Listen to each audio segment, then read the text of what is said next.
Summer అయితే వచ్చింది కదా! పిల్లలు హాలిడేస్ ముగించుకొని ఇంటికి రాబోతున్నారు. ఇప్పటికే ఇంటర్మీడియేట్ పిల్లలు, 10థ్ పిల్లలు మా ఇండ్లలో రావడం జరిగింది. మరి మనం వాళ్ళ మీద ఎంతవరకు ఫోకస్ పెట్టాలి? అసలు మనం వాళ్ళ గురించి ఏం ఆలోచించాలి? అంటే పేరెంట్స్ ఒకటి మాత్రం బీ కేర్‌ఫుల్‌గా గుర్తుంచుకోండి. మీ పిల్లలు ఎటెళ్తున్నారు? ఎవరితో ఎళ్తున్నారు? ఎందుకెళ్తున్నారనేది ఒకసారి అబ్జర్వ్ చేయండి. నేను దాదాపు ఇప్పటివరకు 30,000 మంది స్టూడెంట్స్‌ని నేను ట్రైన్ చేశాను. మోటివేషనల్ స్పీకర్‌గా చాలా స్కూల్స్ విజిట్ నేను చేయడం జరిగింది. కొన్ని కాలేజెస్ కూడా విజిట్ చేయడం జరిగింది. ఆ యొక్క స్కూల్స్‌లో, ఆ యొక్క కాలేజెస్‌లో చాలామంది లెక్చరర్స్ అండ్ టీచర్స్ నన్ను అడగడం జరిగింది. సార్ మా పిల్లలు డ్రగ్స్‌కి అడిక్ట్ అయిపోయారు. కొంతమంది పిల్లలు డ్రగ్స్‌కి అడిక్ట్ అయిపోయారు. కొంతమంది విద్యార్థినులు కూడా డ్రగ్స్‌కి అడిక్ట్ అయిపోయారు. మేము వాళ్ళని మార్చలేకపోతున్నాం సార్. వాళ్ళ బిహేవియర్‌లో చాలా చేంజెస్ వచ్చినాయని చెప్పేసి అక్కడ వాళ్ళు బాధపడడం జరిగింది. నిజంగా నాకు కూడా చాలా బాధ అనిపించింది.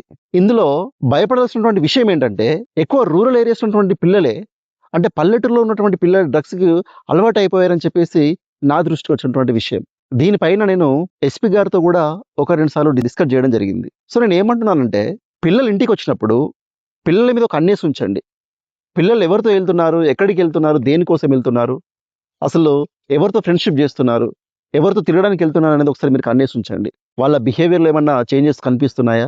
వాళ్ళు ఎక్కడికైనా వెళ్లి ఏదైనా జేస్తున్నారా అనేది మీరు ఒకసారి తస్మత్తుగా ఆలోచించవలసినటువంటి బాధ్యత మనందరి మీద ఉంది. అలాగే ఇంకొంతమంది పిల్లలు, విద్యార్థినులు, ముఖ్యంగా అమ్మాయిలైతే ఇంట్లో ఉండి ఫోన్‌కి అడిక్షన్ అవుతూ అది ఇన్‌స్టాగ్రామ్ గావచ్చు, సోషల్ మీడియా గావచ్చు, ఇంకా ఇ ఇతరితర సోషల్ మీడియాలో అడిక్ట్ అయిపోయి వాళ్ళు ఎడ్యుకేషన్‌కి దూరమయ్యేటువంటి ఛాన్సెస్ కూడా చాలా ఉన్నాయి. ఏదన్నా చెడు పర్యావసనాలు కూడా రావాల్సినటువంటి సందర్భం ఉంది గనక వాళ్ళ మీద కూడా ఒక కన్నేసి ఉంచండి. మరియు ఈనాటి పిల్లలే రేపు మన భారతదేశాన్ని నడిపించేటువంటి పౌరులు గనక వాళ్ళని కాపాడుకోవాల్సినటువంటి బాధ్యత మనందరి మీద ఉంది. ఎందుకంటే ప్రతి ఒక్క తల్లిదండ్రులు వాళ్ళ గోల్ సెట్టింగ్‌నే మీ పిల్లల గోల్ సెట్టింగ్‌నే మీ గోల్ సెట్టింగ్‌గా పెట్టుకొని బతుకుతున్నారు గనక ఇది ఖచ్చితంగా ప్రతి ఒక్కరు అబ్జర్వ్ చేయాల్సినటువంటి అవసరం ఎంతైనా ఉందని చెప్పేసి నేను ప్రతి ఒక్క పిల్లల తల్లిదండ్రులకు నా యొక్క వీడియో ద్వారా నేను మిమ్మల్ని కోరుకుంటున్నాను. ఎందుకంటే చాలా జనరేషన్‌లో చాలా చేంజెస్ వచ్చాయి. చాలా సందర్భాలు చూస్తున్నాం. పిల్లలు ఎన్ని చెడు వ్యసనాలకు అలవాటయిపోతున్నారో చూస్తున్నాం. ఈ సమ్మర్‌లో మన పిల్లలు మన ఇంటి పట్టుకొచ్చినప్పుడు వాళ్ళకు మినిమమ్ ఎథిక్స్ అండ్ వాల్యూస్ మోరల్‌గా నేర్పించండి వాళ్ళకి. పెద్దల పట్ల మర్యాద నేర్పించండి. మన మాతృభాష పట్ల మక్కువ నేర్పించండి.